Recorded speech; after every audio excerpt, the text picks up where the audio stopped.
মোদীৰ ৫৬ ইঞ্চিৰ বুকু কপাই দিবলৈ সাজু অসমৰ বিৰোধী ঐক্যমঞ্চ।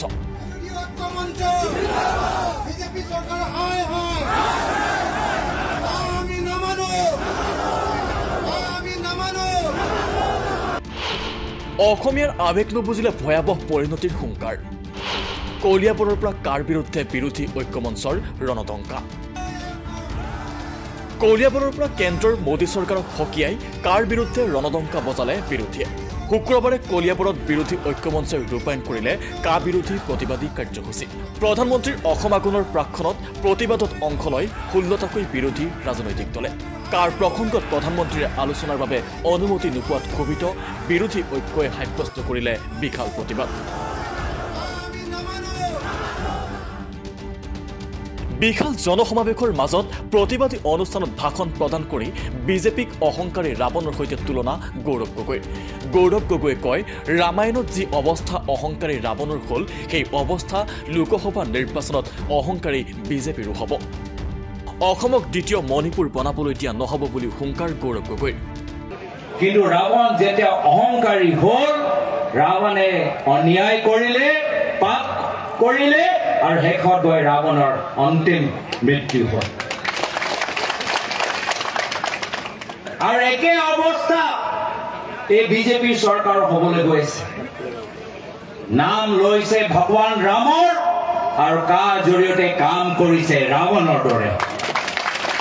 আৰু যি ৰামায়ণত অহংকাৰী ৰাৱণৰ অৱস্থা হ'ল, আহা লোকসভা নিৰ্বাচনত একে অৱস্থা এই অহংকাৰী বিজেপি চৰকাৰ হ'বলৈ গৈছে।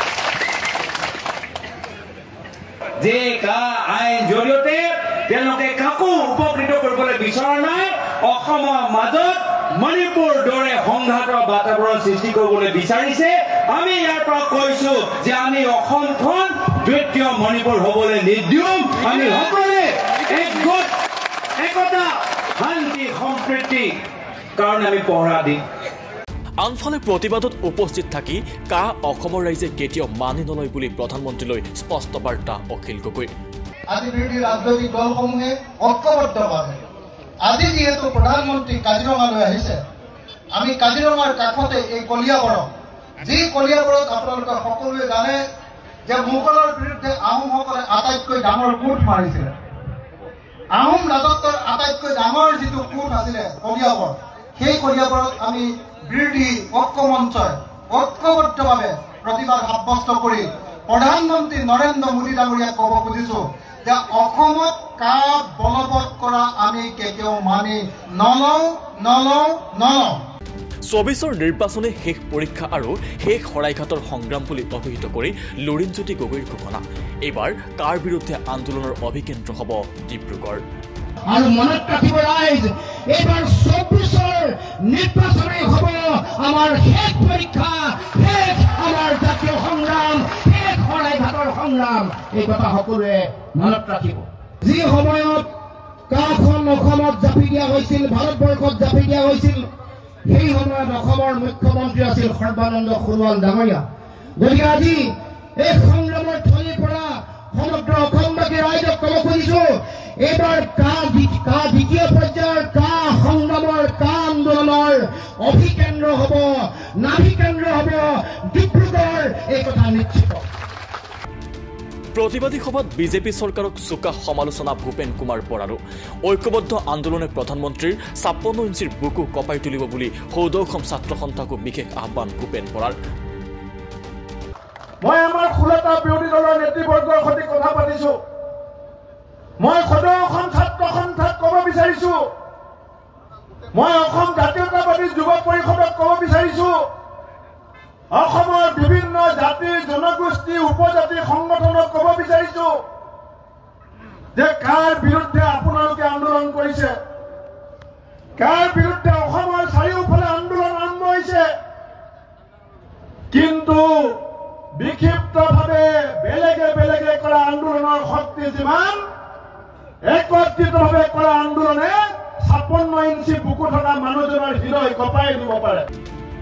একেদৰে কংগ্ৰেছ বিধায়ক ৰকিবুল হুছেইন, আপ নেতা ভৱেন চৌধুৰী, ৰাজ্য দলৰ নেতা ৰাছিল হুছেইন আৰু CPI নেত্ৰী মৃণালিনী দেৱীকে আদি কৰি কেইবাগৰাকী বিৰোধী নেতৃত্বই অংশ লৈ কাৰ বিৰুদ্ধে প্ৰদান কৰে ৰণসংকাৰ। আজি বিজেপি চৰকাৰে আজি সকলো ক্ষেত্ৰত অসমীয়া জাতি মাটি ভেটি ৰক্ষা কৰাৰ নামত তেওঁলোকে আজি আমাৰ ভাষা কাঢ়ি ল'ব বিচাৰিছে, আজি ভেটি কাঢ়ি ল'ব বিচাৰিছে, সকলো নিশেষ কৰি দিব বিচাৰিছে। আজি এই দেশদ্ৰোহী, আজি এই জনগণ বিৰোধী এই শক্তিক চিনাক্ত কৰাৰ সময় হৈ গ'ল। আজি ৰাইজক আহ্বান জনাইছো যে আৰে সোঁৱৰাই দিছো, ইয়াৰ পৰাই কেতিয়াও আপোনালোকে ইয়াতে কা আইন প্ৰয়োগ কৰিব নোৱাৰে। আমি কা আইন প্ৰয়োগ কৰিব নিদো, যে আমি কেতিয়াও কা আইন মানি নলওঁ।